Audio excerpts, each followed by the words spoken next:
राधे राधे, जय श्री कृष्णा। दोस्तों, किशोरी क्रिएशन में मैं सपना शर्मा आपका हार्दिक स्वागत करती हूँ। दोस्तों, बैसाख मास में बांदरी की कहानी सुनी जाती है, तो आज मैं आपके लिए बांदरी की कहानी लेकर आई हूँ। अगर आप स्नान भी नहीं कर पाते हो और नियम पूर्वक ये कहानी रोज सुनते हैं तो आपको वही पुण्य फल की प्राप्ति होती है। आइए सुनते हैं बैसाख मास में बांदरी की कहानी। एक राजा था, उसका राजमहल गंगा जी के तट पर था। वह बैसाख मास में प्रतिदिन ब्रह्म मुहूर्त में उठकर गंगा जी में स्नान करता था। राजा का आदेश था कि ब्रह्म मुहूर्त में गंगा जी में स्नान करने के लिए पहले मुझसे अनुमति लेनी पड़ेगी। राजा के डर से किसी ने भी अनुमति नहीं मांगी। अब राजा ने आदेश करवा दिया था कि ब्रह्म मुहूर्त में कोई भी स्नान नहीं करेगा, सबसे पहले मैं ही स्नान करूंगा। अगर कोई जाएगा तो उसे अनुमति लेनी पड़ेगी। परंतु फिर भी जब राजा गंगा जी के पर स्नान करने जाता था तो उन्हें प्रतिदिन शांत जल के स्थान पर हिलता हुआ जल दिखाई देता था। तो राजा को संदेह हो जाता था कि निश्चय ही मुझसे पहले कोई प्रतिदिन गंगा जी में स्नान करता है। पता लगाने के लिए राजा ने नदी के तट पर पहरेदार बिठा दिए। नदी के तट पर एक वृक्ष था, उस वृक्ष पर एक बंदरिया रहती थी। वह प्रतिदिन राजा जी के स्नान करने से पहले स्नान करके वृक्ष पर चढ़कर बैठ जाती और इस प्रकार होते होते पूरा वैशाख माह खत्म होने आ रहा था। पहरेदार राजा से पहले नहाने वाले को पकड़ नहीं पाए, परंतु राजा जी ने पहरेदारों को बैठाए रखा। क्योंकि वो बंदरिया थी तो पहरेदारों को भी नहीं दिखती थी, चुपचाप पेड़ में से उतर करके स्नान करके पेड़ के ऊपर चढ़कर बैठ जाती थी। अब इसी तरीके से बंदरिया ने पूरे महीने स्नान किया। आखिरी दिन राजा के पहरेदार ने देख लिया कि राजा के स्नान से पहले बंदरिया पेड़ से उतरकर स्नान करके और वापस पेड़ पर चली जाती है। जब सिपाहियों ने उस बंदरिया को पकड़ लिया और ले जा करके राजा से कहा कि यह आपके स्नान से पहले रोज गंगा जी में स्नान करा करती थी। अब उधर राजा ने जो है प्रतिज्ञा कर रखी थी कि जो भी मुझसे पहले गंगा जी में स्नान करेगा मैं उससे जो है विवाह कर लूंगा, क्योंकि ज्योतिषियों ने उससे कह रखा था कि आपका उत्तराधिकारी उस स्त्री से जन्म लेगा जो आपसे पहले गंगा में स्नान करे। अब राजा को अपनी प्रतिज्ञा के अनुसार उस बांदरी से विवाह करना पड़ता है। अब राजा को जो है अपनी प्रतिज्ञा के अनुसार जो है उस बांदरी से विवाह करना पड़ा। राजा जब भी बंदरी के कक्ष में जाता तो जाने से पहले आंखों पर पट्टी बांध लेता था। उधर बैसाख स्नान के पुण्य से हर रात जब भी राजा उसे छूता तो वह सुंदर स्त्री बन जाती। कुछ समय बाद बंदरी के गर्भ ठहर गया। बैसाख स्नान के पुण्य से वह मनुष्यों की तरह बोलने भी लगी। 9 महीने बाद जब बांदरी के गर्भ ठहर गया, 9 महीने पूरे हो गए, तो उसने एक दिन राजा से कहा कि आपको कैसे पता चलेगा कि मेरे दर्द हो रहे हैं और मैं दर्दों में क्या करूंगी। तब राजा ने कहा कि तुम चिंता मत करो, मैं तुम्हारे कमरे में जो एक घंटी लगवा दूंगा, जिससे तुमको जब दर्द हो तुम घंटी बजा देना और मैं सारा प्रबंध जो है तुम्हारे लिए कर दूंगा। अब राजा ने बांदरी के कमरे में जो घंटी लगवा दी। अब राजा के 2 और भी रानियां थी जो उससे बांदरी से कोड़ने लग गई थी। उनको यह था अगर बांदरी के बेटा हो गया तो ये राजा के लिए बहुत बड़ी, हमारे लिए जो बहुत ही अपमानित करने वाली बात हो जाएगी और उसका जो है इज्जत मान प्रतिष्ठा बढ़ जाएगी और हमारी घट जाएगी। तो उससे बदला लेने के लिए उसकी संतान को मारने के बारे में वो सोचने लग गई। अब वे दोनों रानियां जो है बांदरी की संतान को नष्ट करने के लिए योजना बनाती है। घंटी अब उन दोनों रानियों ने जो है बांदरी के कमरे में घंटी लगी देखी तो उससे उसका कारण पूछती है कि तुम्हारे कमरे में घंटी क्यों लगी है। तो बांदरी ने सीधी सादी थी, उसने सारी बात बता दी। राजा ने उससे कहा कि तू एक बार घंटी बजाकर तो देखे राजा जी आते हैं कि नहीं। उन रानियों ने उससे कहा कि तू एक बार घंटी बजाकर तो देख राजा जी आते हैं या नहीं। बांदरी ने घंटी बजा दी तो राजा जी जो है दौड़े दौड़े महल में आए और घंटी बजाने का उससे कारण पूछा बांदरी से कि तुमने घंटी क्यों बजाई है, क्या परेशानी है तुम्हारी। तो बंदरी उससे कहती है कि मैंने तो इन दोनों रानियों के कहने पर ही घंटी बजाती। तो सभी रानियां राजा जी से कहती है कि यह तो पशु है, पशु का स्वभाव आप जानते हो, ना जाने कितनी बार बार घंटी बजाएगी, तो आप इस प्रकार बार बार काम छोड़ करके कब तक आओगे। तो इससे तो अच्छा है कि आप यह घंटी हटवा दो और इसका ध्यान जो है हम दोनों रख लेंगे। अब आज जो है बंदरी के शिशु के जन्म का समय आया तो बंदरी ने रानियों से पूछा कि अब मैं क्या करूं। तो रानियों ने उससे पूछा कि तुम आंखों पर पट्टी बांधकर सो जाओ।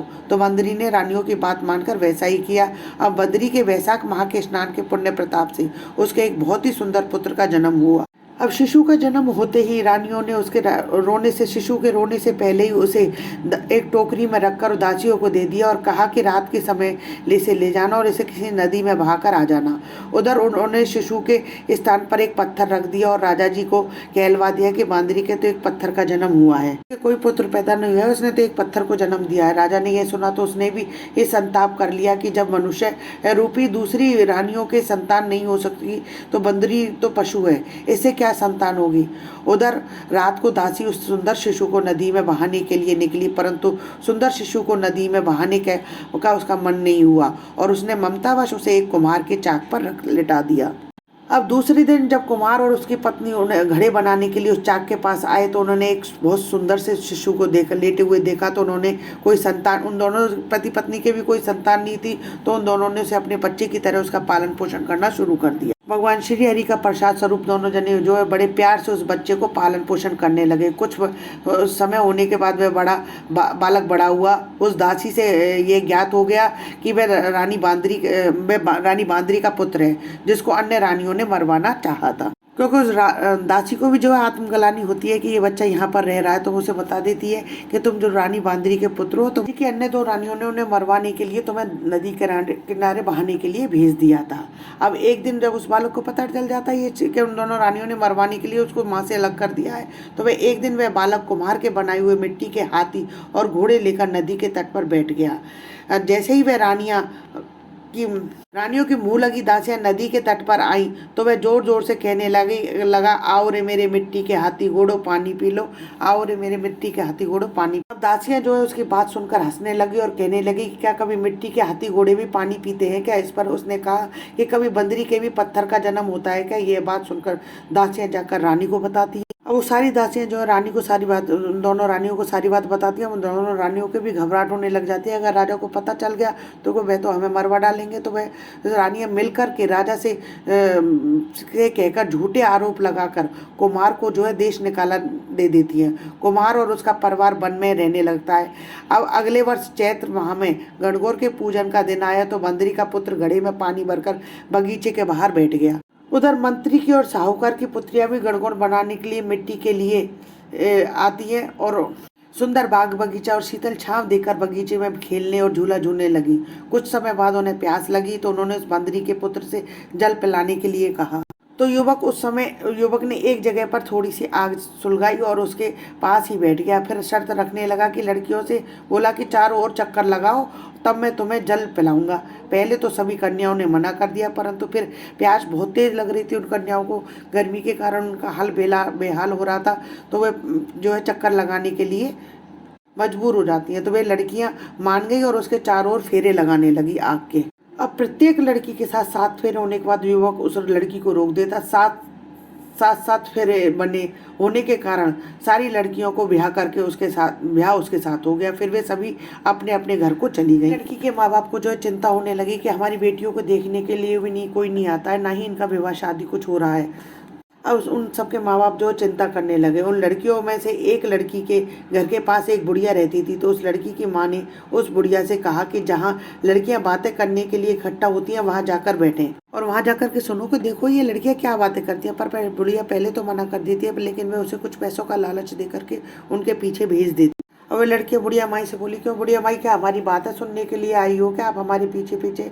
तब वह बुढ़िया माई बोली, नहीं, अरे तुम तो बात करो, मैं तो एक तरफ बैठी रहूंगी, मुझे तुम्हारी बातों से क्या मतलब है, मुझे क्या लेना देना तुम्हारी बातों से। लड़कियां जो आपस में बातें करने लग जाती है और बुढ़िया माई जो उनकी बातें सुनती है। लड़कियां आपस में बातें करते कहती है कि एक बोली, हम सब ने कुम्हार के बेटे के साथ चारों ओर फेरे लिए हैं, फिर हम सबको तो उसको हम सबका तो उसी से ब्याह हो गया है, इसलिए हमारा कोई सावा नहीं निकलता है, ना ही कोई देखने आता है। हमारी पास में बैठी थी, उसने सुन लिया और लड़कियों की माताओं को बता दिया। उन लड़कियों के पिता कुम्हार के घर गए और चले और हमारी लड़कियों के तेरे बेटे के साथ फेरे कर रखे हैं, इसलिए उनकी शादी तेरे लड़के से ही करनी पड़ेगी। कुमार बोला, मेरा बेटा इतनी पत्नियों को कैसे संभालेगा, मैं लड़के से पूछ कर ही बात करके तुम्हें बताऊंगा। तब लड़का कुमार जो अपने बेटे से बात करता है तो वह कहता, लड़का बोलता है कि आप फिक्र मत करो, मैं सबको संभाल लूंगा, इन सब का विवाह जो आप मेरे साथ कर दो। लड़कियों के पिताजी ने धन दहेज देकर सबको विदा किया। कुछ समय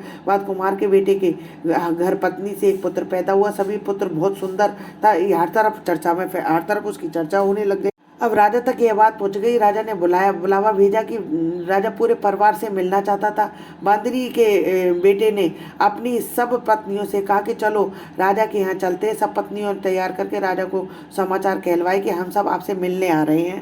राजा को समाचार पहुंचा देता कि हम सब आपसे मिलने आ रहे हैं। सब जने राजमहल पहुंचे। कुम्हार के लड़के ने पहले से सब पत्नियों को कह रखा था कि कुम्हार के बेटे ने अपनी पत्नियों से कह रखा कि वहाँ पर राजा और बंदरिया बैठी मिलेगी, सबको उसके पैर लगने हैं। सबने अपने पति के कहे अनुसार राजा जी के और बंदरिया के पैर छुए, बाकी दूसरी रानियों से बोली भी नहीं, उनके पैर भी नहीं लगी। सभी रानियों को जो है बहुत जोर से क्रोध आने लगा और कहने लगी, रानियों को क्रोध आया कि इसने बंदरिया के पैर तो छू लिए लेकिन हमारे पैर नहीं छुए।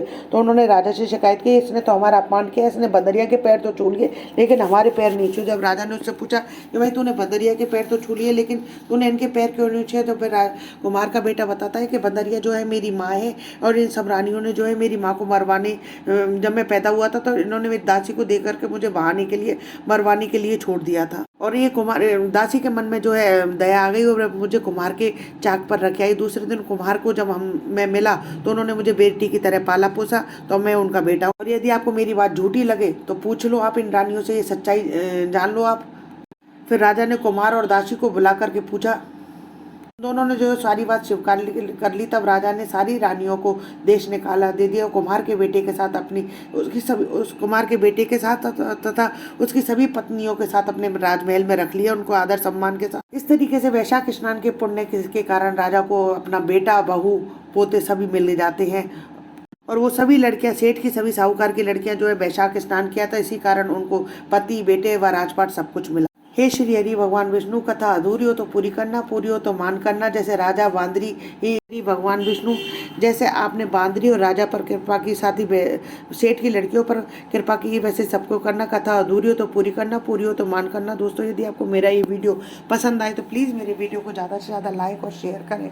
यदि आप मेरे चैनल पर नए हैं तो चैनल को सब्सक्राइब करना ना भूलें, पास ही में बेल आइकन को दबाएं जिससे मेरे आने वाले हर नए वीडियो को नोटिफिकेशन आपको मिल जाए। जय श्री कृष्ण दोस्तों।